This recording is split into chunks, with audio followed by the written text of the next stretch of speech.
Em nome do Pai, do Filho e do Espírito Santo. Amém. Inspirai, ó Senhor, as nossas ações e ajudai-nos a realizá-las, para que em vós comece e para vós termine tudo aquilo que fizermos, por Cristo, Senhor nosso. Amém. Santa Maria, Mãe de Deus, rogai por nós. Em nome do Pai, do Filho e do Espírito Santo. Amém.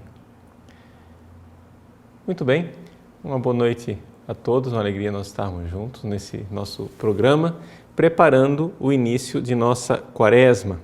Vocês receberam aí na nossa newsletter uma série de perguntas, mais do que uma programação, né? Ou seja, as perguntas são as perguntas que se fazem hoje em dia com relação a essa realidade da penitência. Diz assim: por que falar de mortificação, essa coisa de morte, se o Deus cristão é o Deus da vida?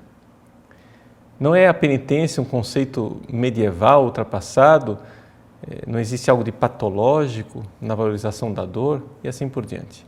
Essa série de perguntas que estão aí, elas são pertinentes porque hoje em dia nós vivemos num ambiente onde a penitência, não somente no tempo da quaresma, mas a penitência como um todo, tem sido deixada de lado, né? Então, eu gostaria de aqui colocar muito claramente a razão pela qual nós fazemos penitência. Antes de nós colocarmos aquilo que é a doutrina católica, né, nós temos que ver que no início do século XX, né, a Igreja estava tomada por duas tendências, dois excessos, né, contraditórios e com relação à penitência. De um lado, havia o naturalismo, que era propagandeado pelos modernistas, né? E hoje é propagandeado pela teologia da libertação. O que consiste no naturalismo? O naturalismo é aquela ideia de Jean-Jacques Rousseau de que o homem, no seu estado natural, sem contato com a sociedade, o homem é bom, o homem é profundamente bom. E que o homem não precisa da ajuda divina, não precisa da graça divina para vencer o pecado. No fundo, o naturalismo é uma reedição mais moderna do pelagianismo, do antigo pelagianismo. A ideia, esse monge Pelágio que diz que o ser humano é bom, Cristo só deu o exemplo, vamos seguir o exemplo porque nós somos profundamente bons. Se você for ver, hoje em dia, esse naturalismo está muito presente no nosso sistema educacional, né? Quando se vai educar uma pessoa, as pessoas ficam abismadas, porque é que, nossa, mas eu já disse para o meu filho, eu já conscientizei os meus alunos, né? Eu já preguei para os meus paroquianos, já expliquei para eles, por que é que eles não seguem? Ou seja, as pessoas caem na ilusão de que basta dizer que as pessoas já seguem. Ou seja, basta esclarecer que, na verdade, não existe nenhuma tendência para o pecado em nós, que, na verdade, nós somos bonzinhos e é tudo só uma questão de ignorância. Se as pessoas fossem conscientizadas, né, a luta com o pecado já teria sido vencida. O problema é somente a ignorância. Então, nesse ponto, a gente vê claramente uma tendência gnóstica. Tendência gnóstica de dizer, eu não preciso de um salvador, só preciso de um conhecimento que me salve.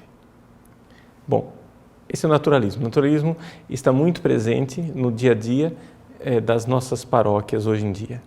Digamos assim que dos dois extremos, né, a corrente vitoriosa foi o naturalismo. É aquilo que nós encontramos hoje com mais frequência.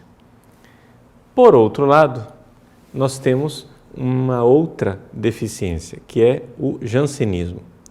O jansenismo é, digamos assim, uma espécie de orgulho de fazer penitência, um rigorismo. Os jansenistas têm essa ideia de que eram poucos aqueles que eram salvos, portanto, aqueles que fazem a penitência, que vivem uma vida virtuosa, essas pessoas são melhores do que os outros. Então, é uma espécie de farisaísmo, né? Onde os grandes penitentes, grandes ascetas, e com uma visão muito negativa da vida, uma visão muito negativa daquilo que são as qualidades positivas da natureza humana.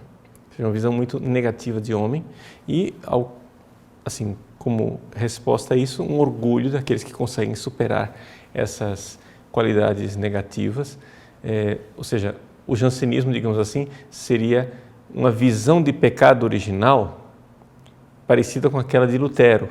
Ou seja, o homem foi destruído completamente pelo pecado original, a natureza humana está destruída, então Deus vem em nosso auxílio e Ele tem seus eleitos, e aqueles eleitos então são aqueles que fazem penitência e, portanto, são aqueles que de alguma forma conseguem sobrepujar toda essa tendência pecaminosa da natureza humana.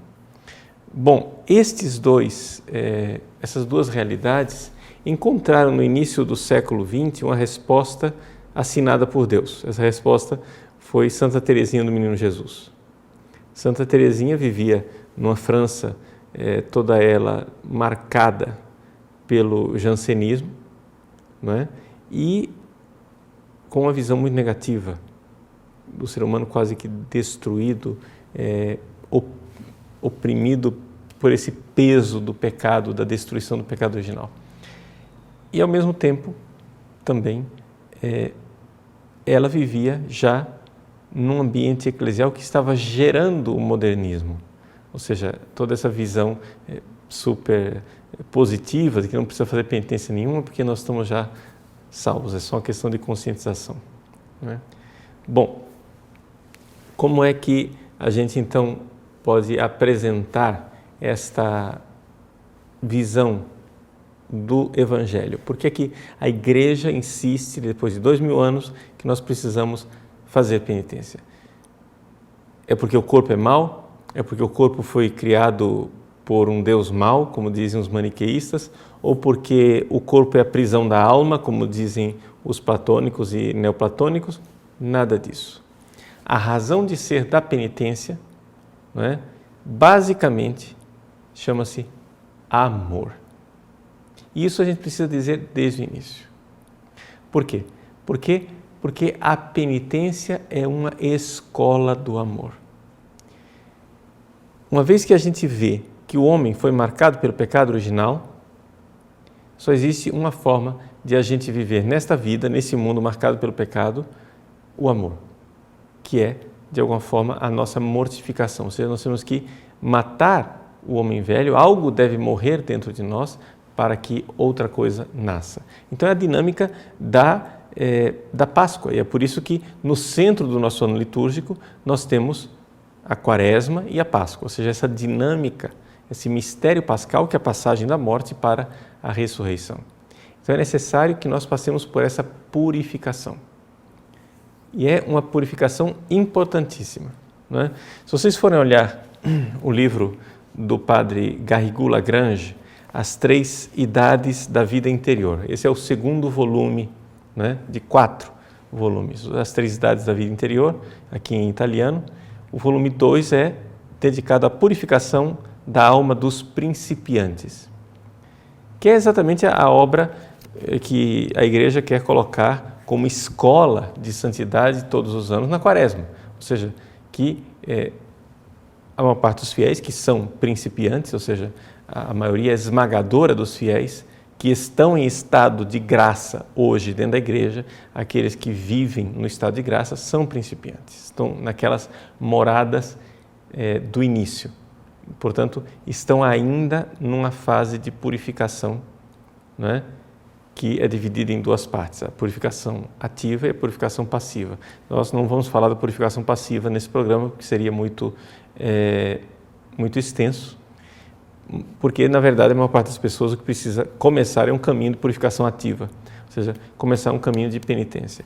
Então, eu tenho aí para vocês alguns textos bíblicos para que a gente retome, de alguma forma, aquilo que é a verdade do Evangelho, a verdade daquilo que Nosso Senhor deixou para nós. O problema nosso é que nós estamos um pouco como diz São Paulo na carta aos Filipenses, né? Nós nos tornamos inimigos da cruz de Cristo. Então ninguém mais fala da cruz de Cristo, ninguém mais quer falar de mortificação, ninguém mais quer falar de penitência. Mas como é possível viver isso e ao mesmo tempo ler o Evangelho? Então está aí, para não falar muita coisa, né? 2 textos fundamentais e importantes para falar da mortificação. Textos saídos da boca do próprio Jesus. Em João capítulo 12, escrito assim: Garanto-vos, se o grão de trigo não cai na terra e não morre, fica sozinho. Mas se morre, produz muito fruto.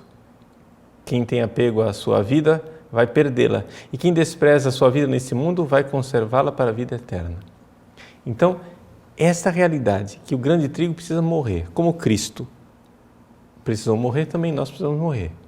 E a prova de que esta frase de Jesus, que ele pronunciou referindo-se a si mesmo, também se aplica a nós, está aí em Lucas capítulo 9, né? Mas poderíamos citar outros também versículos do Evangelho. Em seguida, dirigiu-se a todos, importante isso, não foi somente aos discípulos, foi a todos. Se alguém quer vir após mim, renegue-se a si mesmo, tome cada dia a sua cruz e siga-me. É interessante como que a gente vai ler o Evangelho e esquecer esse versículo. Ele é fundamental, mas ninguém fala mais hoje em dia do negar a si mesmo, isso é a mortificação. Tomar a cruz do dia a dia e seguir. Então é evidente que é necessário fazer penitência. É evidente que é necessário fazer mortificação. E Jesus continua dizendo assim: porque quem quiser salvar a sua vida, perderá, mas quem quiser sacrificar a sua vida por amor de mim, salvá-la-á. Pois que aproveita o homem ganhar o mundo inteiro, se vem a perder-se a si mesmo e se causa a sua própria ruína. Então, dentro desta realidade, que é uma realidade evidente que o Evangelho nos fala da mortificação, do jejum, das penitências, quais são as razões pelas quais a gente precisa fazer penitência? Por quê? Porque se a gente tem as razões bem claras, nós nos motivamos para fazer penitência, não é? Então, o padre Garrigou Lagrange, nesse livro que eu citei, ele diz que são 4 causas que nos levam à mortificação. Por que é que nós precisamos nos mortificar? A primeira causa, por causa das consequências do pecado original. Né? Vocês encontram aí no site, existem alguns textos bíblicos, porque o padre Garrigou fala dessa realidade a partir de São Paulo. Né? Então ele coloca os textos bíblicos de São Paulo. Eu deixo aí os textos bíblicos para vocês, porém quero aqui colocar essas realidades de uma forma que vocês enxerguem. Hoje em dia se nega, muitos teólogos modernistas negam, não é, a existência do pecado original. Tornou-se quase uma moda nos nossos institutos de teologia, hoje em dia, dizer que o pecado original foi uma doutrina inventada por Santo Agostinho. E, no entanto, está na Sagrada Escritura, está lá com São Paulo, e não é possível a gente negar esta realidade básica, fundamental. São Paulo aqui, na Carta aos Romanos, capítulo 7, ele coloca aquela experiência fundamental de nós vermos dentro de nós uma tendência para o pecado, uma lei que puxa para o pecado. Então é evidente, de todos os dogmas cristãos, eu acho que esse do pecado original é aquele que a gente consegue enxergar dentro de nós com a maior clareza. Santo Tomás de Aquino recorda que, por causa do pecado original, nós terminamos tendo 4 feridas. Quatuor vulnera é a expressão que ele usa. Vulnus, em latim, é ferida, não é? Uma lesão. Bom, quais são essas 4 feridas? São as feridas que afetaram as nossas faculdades, e é interessante que elas batem exatamente com as virtudes humanas, ou seja, as virtudes cardeais, as virtudes básicas e fundamentais. A primeira ferida é o vulnus ignorantiae, ou seja, a ferida da ignorância.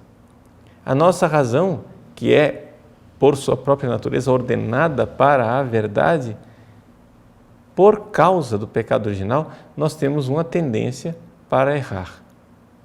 Então é por isso que é necessário ter uma vida virtuosa, de penitência, se você está buscando a verdade.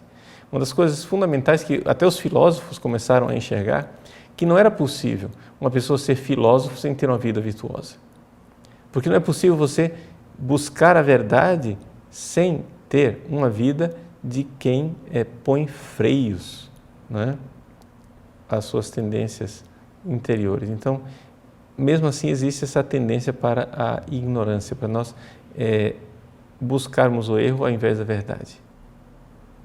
Como é uma experiência fundamental quando a gente entra na vida da graça, na vida de santidade, como a gente consegue enxergar certas coisas que a gente vê que outras pessoas que estão mergulhadas no pecado não enxergam. Essa experiência, eu acho que muitos conseguem fazer. Como é possível que aquela pessoa mergulhada naquele pecado não enxerga a miséria na qual ela se encontra? Não é? Então, esse é o primeiro vulnus, a primeira ferida. A segunda ferida que está na nossa alma é a ferida da malícia, vulnus malitiae, que afeta a nossa vontade. Nossa vontade foi feita para Deus, foi feita para o bem, foi feita para fazer as coisas boas. Portanto, essa vontade que seria voltada para o sumo bem, infelizmente começa a se voltar para o mal, para a maldade, né? E aí nós vemos a causa de tantas injustiças, né? Existe realmente dentro das pessoas, em grau maior ou menor, uma tendência para a maldade. O terceiro ponto, a terceira ferida, né, é a ferida da vulnus infirmitatis. O que quer dizer isso? De alguma forma, é uma espécie de falta de estabilidade. Infirmitas quer dizer uma coisa que não está firme, né?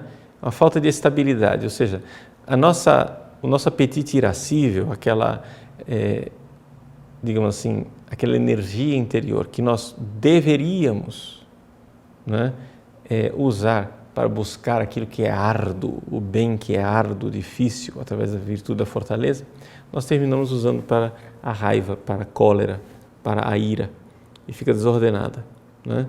E a quarta ferida é o vulnus concupiscência, nosso apetite concupiscível. Nós, ao invés de procurarmos o deleite honesto das coisas divinas, das coisas espirituais, procuramos nos alimentar, digamos, de prazeres indecentes, portanto somos intemperantes. Nós vemos aí as 4 virtudes cardeais, né, que seriam, digamos, o caminho para curar toda essa realidade. A ferida da ignorância com a prudência, a ferida da malícia com a justiça, a ferida da enfermidade com a fortaleza e da concupiscência com a temperança. São esses 4 pontos assim que, só para colocar um pouco a visão interior de nós enxergarmos dentro de nós, é importante essa visão sistemática de Santo Tomás, enxergarmos dentro de nós, né, as várias áreas. Por quê? Porque essas fraquezas, elas não são iguais para todo mundo e não são iguais no mesmo nível. Para algumas pessoas, a dificuldade da ira é a maior dificuldade. Para outras pessoas é a temperança, a questão da castidade, a questão da comida, a questão da bebida. Para outras pessoas, existe uma certa vanglória, né, que faz com que elas fiquem cegas e não enxerguem as coisas. E assim você vai vendo. Aquele livro que eu escrevi, né, Um Olhar que Cura, é um início. O primeiro volume, né, o segundo volume está saindo aí com a graça de Deus, é um início para você começar a enxergar, né, as desordens espirituais que estão dentro de você. Agora é importante nós enxergarmos o seguinte: existe o pecado original, nós conseguimos ver isso dentro de nós, é uma experiência básica nossa. Se você for honesto com você, você vai admitir que você tem essa mesma experiência de São Paulo, vejo o bem que eu quero, faço o mal que eu não quero, mas é importante você saber que o ensinamento da igreja é que esse pecado original não chegou a corromper totalmente a natureza humana. A nossa natureza é uma natureza ferida, mas não é uma natureza destruída. Então, de um lado nós temos o otimismo dos naturalistas que acham que a nossa natureza é a coisa mais maravilhosa do mundo. Do lado nós temos os protestantes e jansenistas que acham que a natureza humana, do humano não pode sair nada de bom. No meio nós temos aquilo que é a doutrina da Igreja Católica, né, que nos ensina o Concílio de Trento, que nós, tendo as feridas do pecado original, através do batismo, se estamos em estado de graça, essas feridas são feridas que estão em processo de cura. Cada vez que você peca, né, de alguma forma essas feridas abrem outra vez. Mas você vai entrar num processo de cura. Então é por isto que você precisa fazer penitência. A penitência, ela é remédio para essas feridas, para essas tendências que nós temos dentro de nós. E essa é a razão básica, né, a primeira que é apresentada. A segunda razão, né, que nos leva ao pecado, a fazer penitência, é o fato de que nós temos dentro de nós consequências do nosso mesmo pecado, nosso próprio pecado. Uma pessoa que não viveu certas experiências, ela, graças a Deus, está poupada, né, de certas consequências. Imagine uma pessoa que se entregou a uma vida devassa, uma pessoa que se entregou à bebida, a drogas, sexo desregrado, todo tipo de coisa. É evidente que essa pessoa, por causa dos numerosos pecados que ela cometeu na sua vida, ela tem uma tendência maior para o pecado, né? Então, ali eu coloquei, tirado também do padre Garrigou-Lagrange, alguns versículos, numerosos versículos de São Paulo aos Gálatas, né? Onde ele fala claramente daquela lista de impurezas, né? Fornicação, impureza, libertinagem, idolatria, feitiçaria, ódio, discórdia, ciúme, ira, rivalidade, divisão, sectarismo, inveja, bebedeira, orgia e outras coisas semelhantes. Repito o que já disse: os que fazem tais coisas não herdarão o reino de Deus. Não é? É impressionante como as pessoas passam por cima desse ensinamento bíblico tão claro de que é necessário combater o pecado e combater o pecado na sua raiz. Não é? Terceiro ponto que faz com que nós precisamos fazer penitência é por causa de nossa alta vocação. Ou seja, nós somos chamados a ser filhos de Deus. Não é? Então, Colossenses capítulo 3.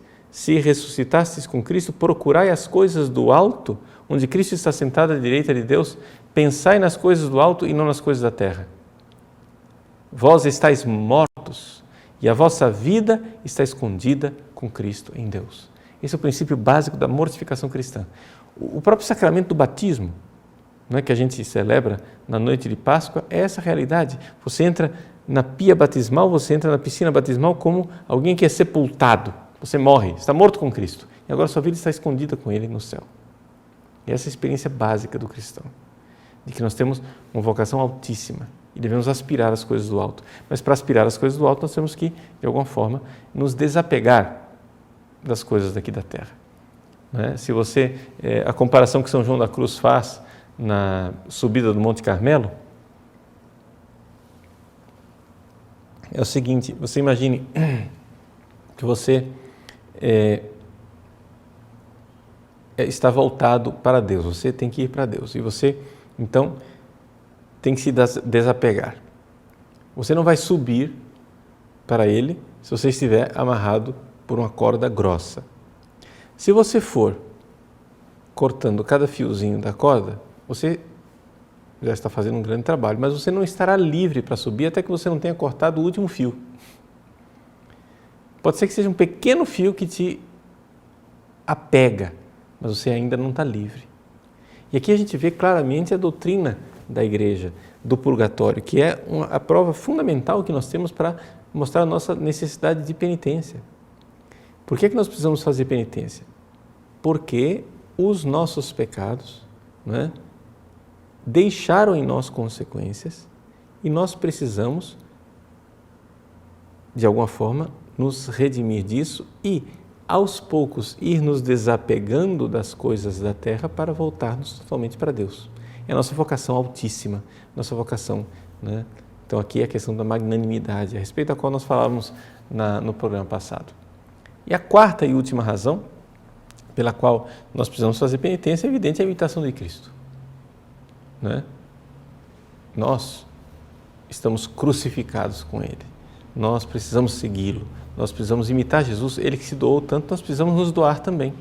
Então nós temos aqui essa realidade, né, da imitação de Cristo. Coloquei essas 4 razões fundamentais porque elas são importantíssimas para nós nos motivarmos para fazer a penitência agora no início da Quaresma, mas não somente, na nossa vida inteira.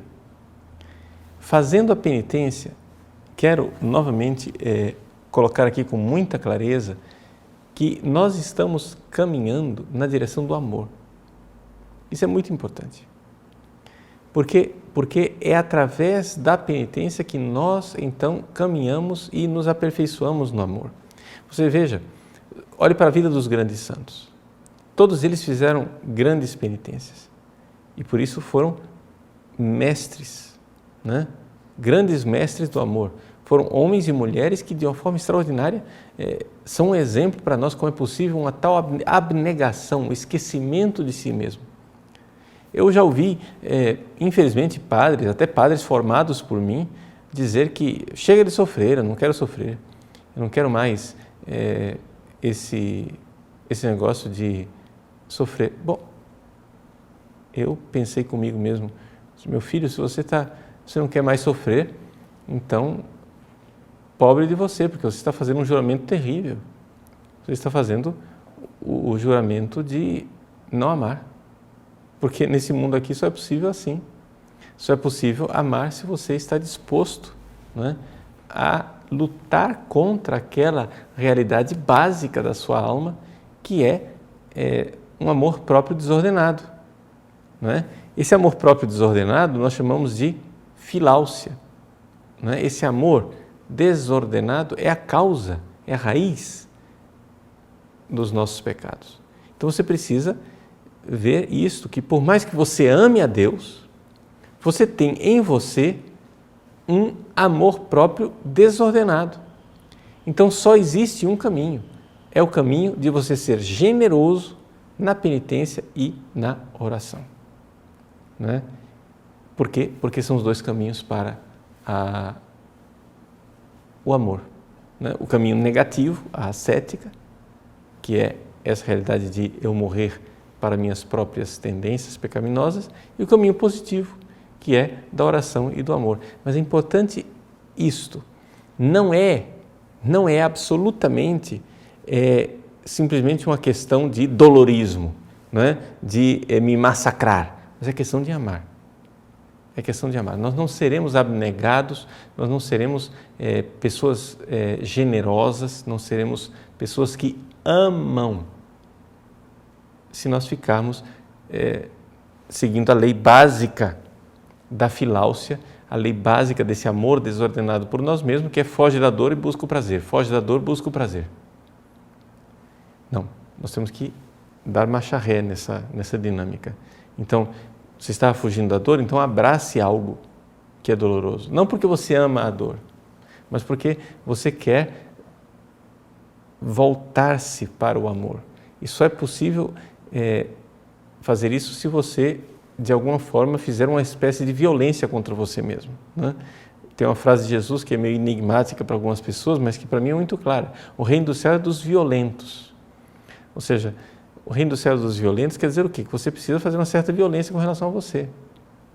Agora, nós estamos numa cultura, né, do analgésico, a cultura do não quero sofrer, não quero sofrer. E é por isso que nós nos tornamos cada vez mais egoístas.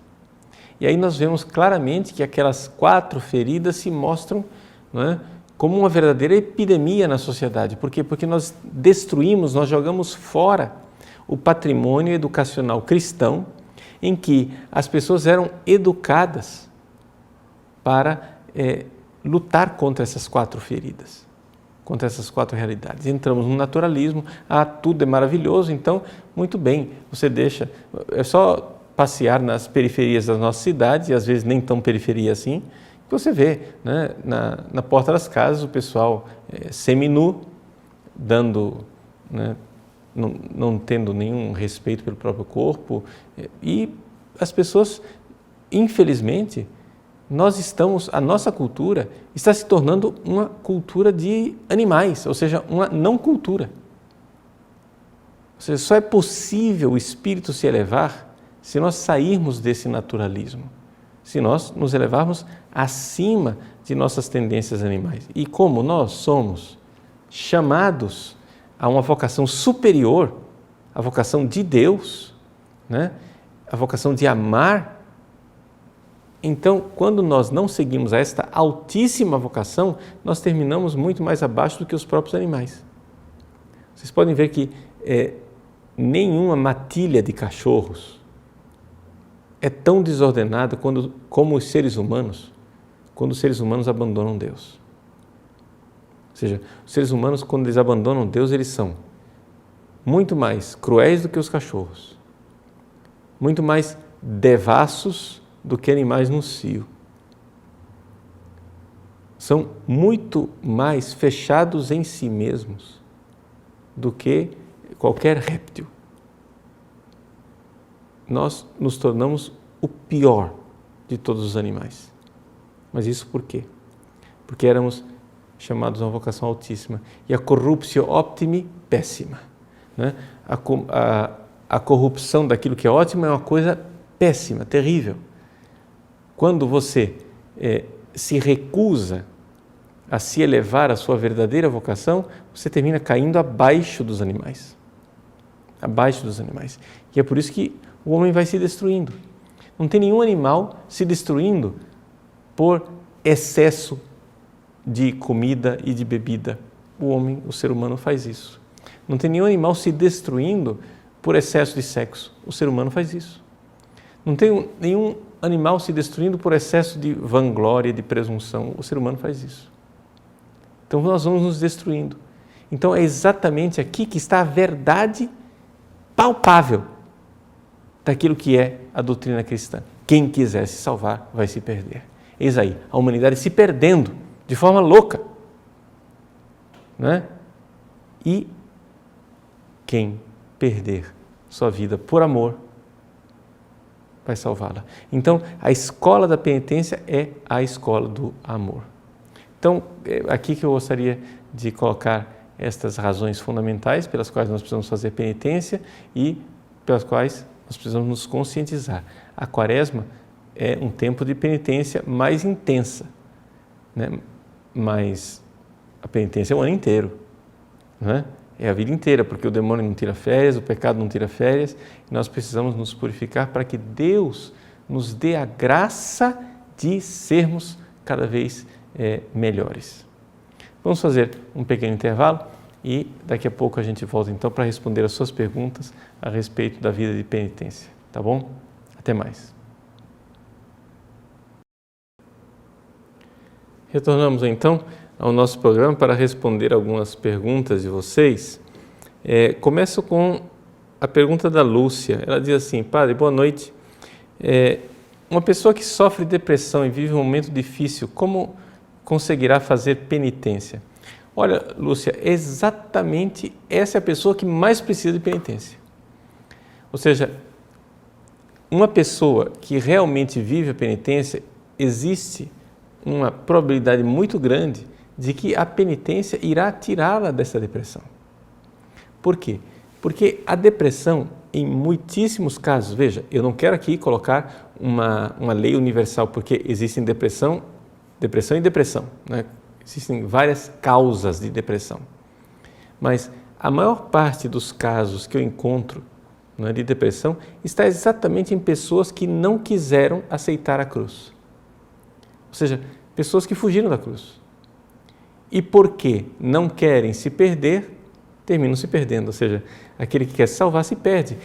A pessoa com depressão, 90% dos casos de depressão é a prova concreta de que quando você quer se salvar, você se perde.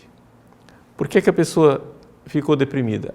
Porque o negócio dela faliu. Porque o marido a traiu. Porque existe sempre lá, no início, um evento, um acontecimento que, digamos assim, disparou aquela realidade.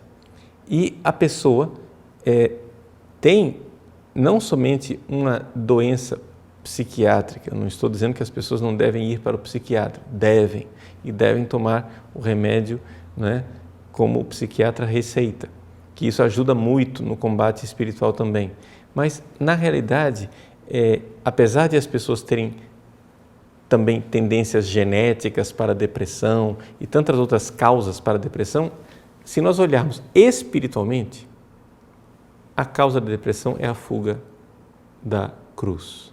E quando você abraça com a penitência uma cruz pequena, a cruz grande fica mais leve. Isso é uma experiência muito clara, né? Muito bonita. Então, vejam, como eu estou falando de um assunto muito complexo, eu quero novamente pôr as mãos na frente e dizer, primeiro, existem causas genéticas, físicas, para a depressão, que eu não quero entrar, porque não cabe a mim, eu não sou médico. Mas as causas espirituais da depressão geralmente estão ligadas à rejeição da cruz, não é? Então, isso é importante. Uma pergunta, se é a graça de Deus que nos salva, então por que fazer penitência? Veja, é verdade, é a graça de Deus que nos salva.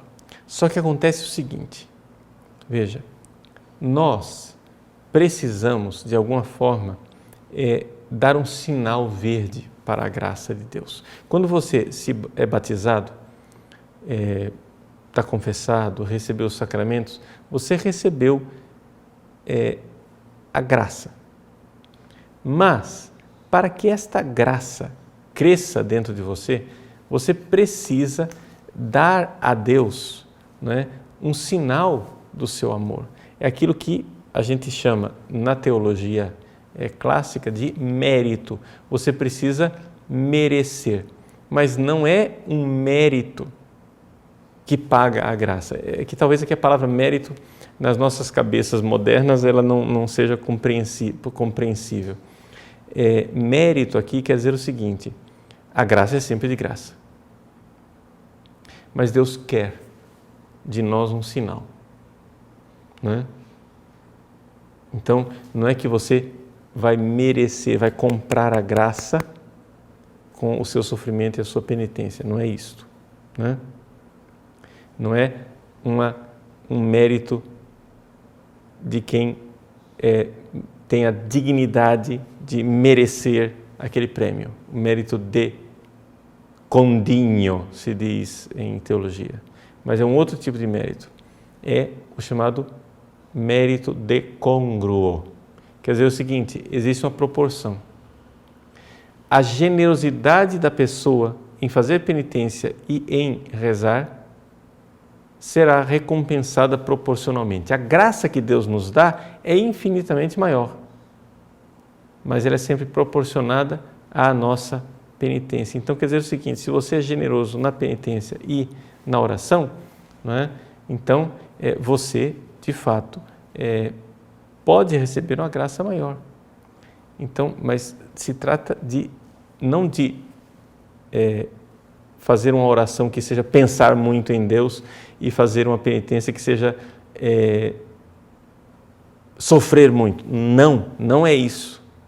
O princípio do mérito dentro da vida espiritual é a caridade, é o amor. Então, o que é que acontece? É aqui que está a coisa. Você fazer uma pequena penitência com grande amor, você abre as portas da graça divina, muito mais do que se você fizesse uma penitência árdua com amor nenhum. Dá para entender então? Então, é aqui que está a coisa. A graça de Deus, a graça santificante aumenta em nós quando nós amamos. Esse é o resumo.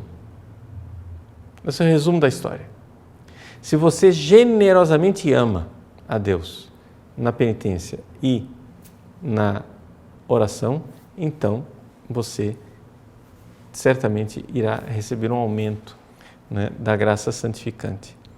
Então, a Elisa aqui pergunta: Padre, eu tenho um confessor muito bom, um genuíno defensor da Igreja de Cristo, e ele falou que eu devo informá-lo quando farei uma penitência. Por que isto? Bom, veja, Elisa, porque talvez ele não seja só seu confessor, ele seja seu diretor espiritual. Essa é uma atitude típica de quem é diretor espiritual. Então, ele quer ser informado da penitência para poder dirigir você. Por quê? Porque às vezes a pessoa faz uma penitência. Lembre-se que nós somos os nossos melhores defensores e às vezes nós fazemos uma penitência sem muita vontade de fazer penitência. É como diz Santa Teresa d'Ávila, quando ela comenta a respeito das pessoas que estão nas terceiras moradas, ela diz assim: não se preocupem que essa gente não se mata de penitência, né? Ou seja, nós muitas vezes somos mesquinhos em fazer penitência. E é claro, pode ser também que a pessoa tenha um problema mental, né? Tenho certeza que não é o seu caso, mas pode ser que a pessoa tenha um problema mental e termine se ferindo, se machucando, prejudicando a sua própria saúde, né? As pessoas que, de uma forma geral, têm saúde mental, né, quando fazem penitência, não exageram. Por quê? Porque se trata sempre de um instinto muito forte, né, de autopreservação, ou seja, nós somos muito centrados em nós mesmos e não caímos nesse tipo de coisa. Agora, isso me leva então a responder a pergunta da Simone, que diz assim: Padre, ao fazer penitência, quando devemos nos preocupar com a saúde? Vemos grandes santos que faziam penitências severas que certamente prejudicavam a saúde. Como saber até que ponto podemos ir? Veja, Simone, aqui nós vemos então um outro caso, ou seja, o caso de pessoas que receberam um carisma especial. Então, não se preocupem com santos como, por exemplo, o Padre Pio ou a serva de Deus, Madre Mariana de Jesus Torres, que nós vimos em um programa passado. São santos que receberam de Deus uma missão especial e uma vocação especial para fazer penitências muito severas que prejudicam a saúde. De uma forma geral, né, essa não é a vocação, não é a nossa vocação. Para que a pessoa tenha essa vocação, ela já está numa fase mística muito avançada, que não é o nosso caso, né? E aí, essa pessoa que está numa fase mística tão avançada, ela já recebeu de Deus essa certeza interior, né, de que ela está nesse caminho, que essa é a vocação dela. Nós, os cristãos, de uma forma geral, então, a regra geral é a seguinte: não se deve prejudicar a saúde, ok? Agora, a regra geral também é a seguinte: cuidado, que você se preocupa com a saúde somente quando vai fazer penitência. Por quê? Você faz tanta outra coisa que prejudica a sua saúde, na hora de fazer penitência você fica ai, e a minha saúde como é que fica? Cuidado, né, com essa preocupação excessiva, tá bom?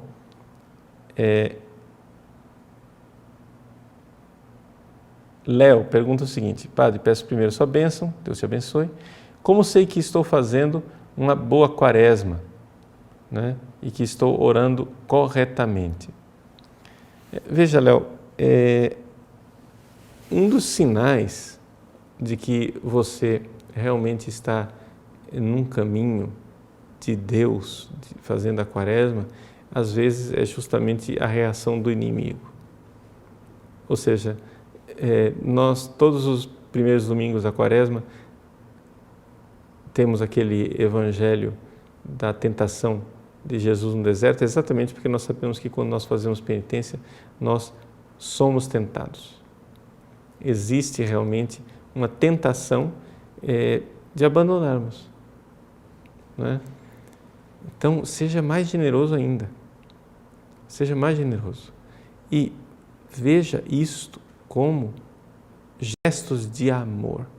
O critério fundamental para você interiormente saber se você está ou não progredindo e fazendo uma quaresma boa é exatamente você se perguntar com relação ao amor.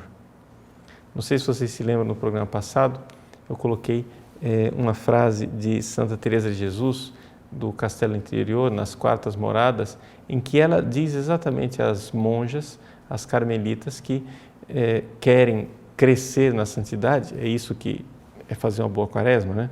Se você está crescendo na santidade, ela diz: minhas irmãs, não se trata de pensar muito, mas de amar muito.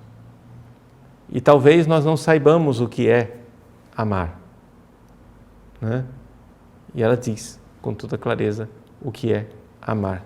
Ela diz, posso até pegar aqui rapidinho aquilo que é a frase própria usada por Santa Teresa, está nas Quartas Moradas. Ela diz assim: é possível que nem saibamos o que é amar. Isso não me espantaria muito, porque o amor não está no maior gosto. As pessoas às vezes acham que amor é isso, né? Ah, é gostoso o que eu estou sentindo. Não, amor não é isso. Mas na maior determinação de desejar contentar a Deus. Então essa é a primeira coisa. É uma determinação, você se determina, eu quero agradar a Deus, quero agradar o coração dele. E a segunda coisa, igualmente importante, de procurar, na medida do possível, não ofendê-lo. Aí você está, né, claramente num caminho do amor. Então você está num caminho quaresmal que está levando você a um crescimento. O Bruce diz assim: padre, desculpa, a pergunta é simples, por que não devemos fazer penitência no domingo e nas solenidades? Depende, Bruce, nos domingos da quaresma você faz penitência também, não é? O que acontece é o seguinte, é que existem algumas pessoas que seguem, né, as práticas daquilo que é o ano litúrgico, e os domingos, que são especialmente dedicados à ressurreição de Jesus, são dias em que a Igreja, na sua pedagogia, né, diz que nós podemos abrandar a penitência, ou seja, fazer menos penitência. Mas não é que a penitência seja totalmente proibida no domingo, né? É que domingo não é um dia penitencial. Então, poderíamos dizer assim: todos os dias da nossa vida são dias penitenciais. No entanto,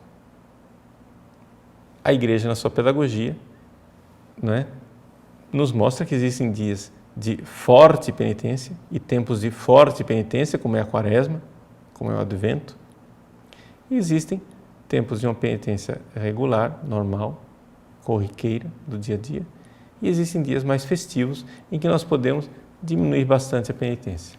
Agora, cuidado com essa questão de que no domingo, no tempo pascal, não se faz penitência. Por quê? Porque isso leva algumas pessoas a viverem o tempo pascal como se fosse uma espécie de carnaval, não é? Ou seja, a alegria da Páscoa não é a alegria do carnaval. A alegria do carnaval é a alegria do desregramento, né? Da falta de temperança. A alegria pascal é uma alegria do amor, da certeza de ter sido amado, que é uma alegria bem diferente, não é uma alegria carnal. Então, a aleluia da Páscoa não é aleluia, vou poder comer churrasco, não é isso, né? Então, algumas pessoas fazem uma penitência quaresmal, quando chegam na Páscoa, né, caem de forma clamorosa na intemperança e terminam cometendo pecados terríveis, quer dizer, não adiantou nada, né? Jogou fora toda a penitência que você fez. De alguma forma, se você vive uma penitência na esperança de que a felicidade será comer churrasco na Páscoa, então é evidente que você está vendo a penitência de uma forma errada. Penitência é amor. Eu não vou insistir aqui até vocês cansarem de ouvir isso. Penitência é amar. Então não é pensar muito, rezar não é pensar muito, rezar é amar muito. E penitência não é doer muito e sofrer muito, é amar muito. Pequenas penitências feitas com grande amor têm um grande resultado. Grandes penitências feitas com amor nenhum não adiantam para nada, né? Então, isso é muito importante.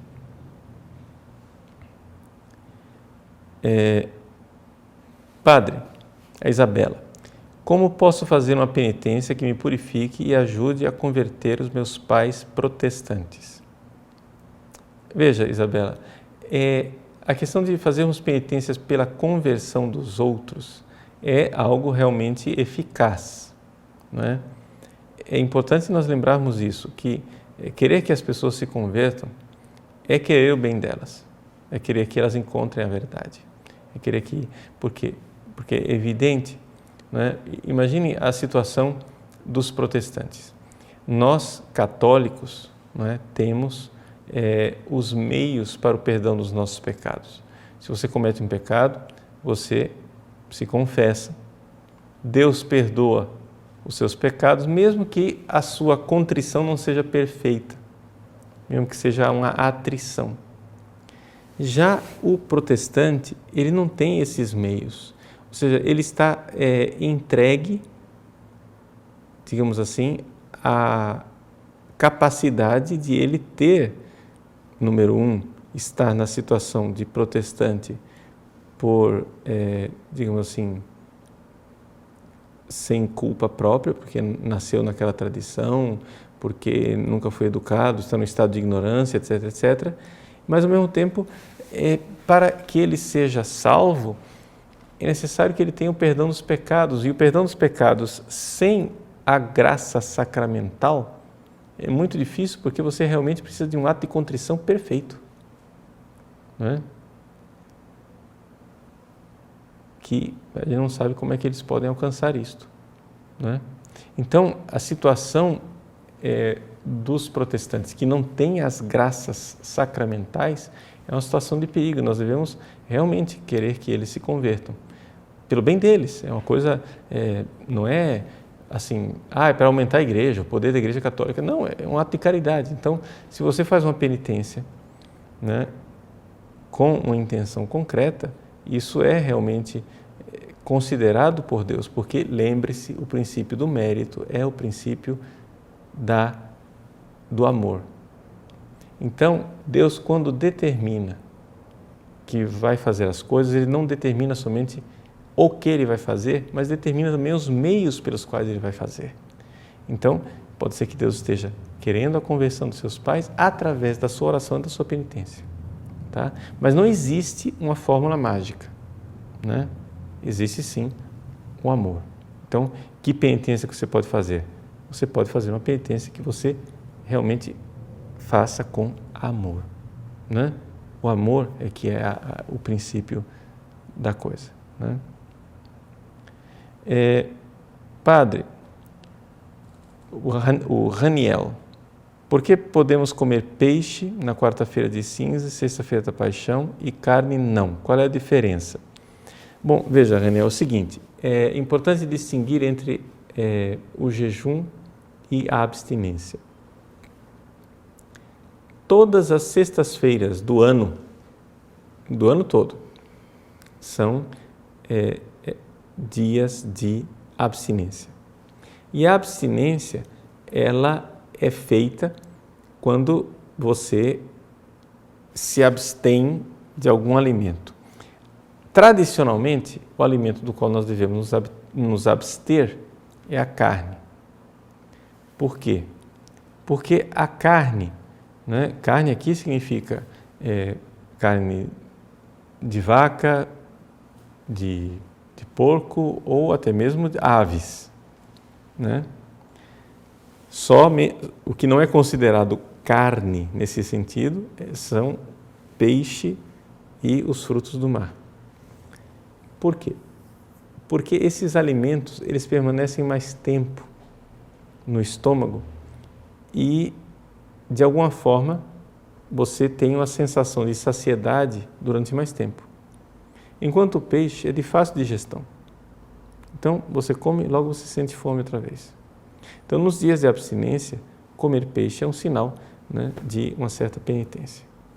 Agora, na quarta-feira de cinzas e na sexta-feira santa, o que nós somos chamados a fazer é o jejum, a não ser que você tenha menos de 16 anos ou mais de 60. Aí, se você está fora desta idade, né, aí você já está isento e não precisa mais fazer o jejum, aí você faz só a abstinência. Então isso aí é simplesmente para as pessoas que não alcançaram, que não estão dentro da idade. Então, comer peixe, né, na sexta-feira santa e na quarta-feira é para aqueles que não vão fazer o jejum. E qual é o jejum que é obrigatório? Bom, o jejum que é obrigatório na quarta-feira de cinza e na sexta-feira santa não é o jejum total, é o jejum que simplifica, digamos assim, a nossa vida de refeições em uma única refeição.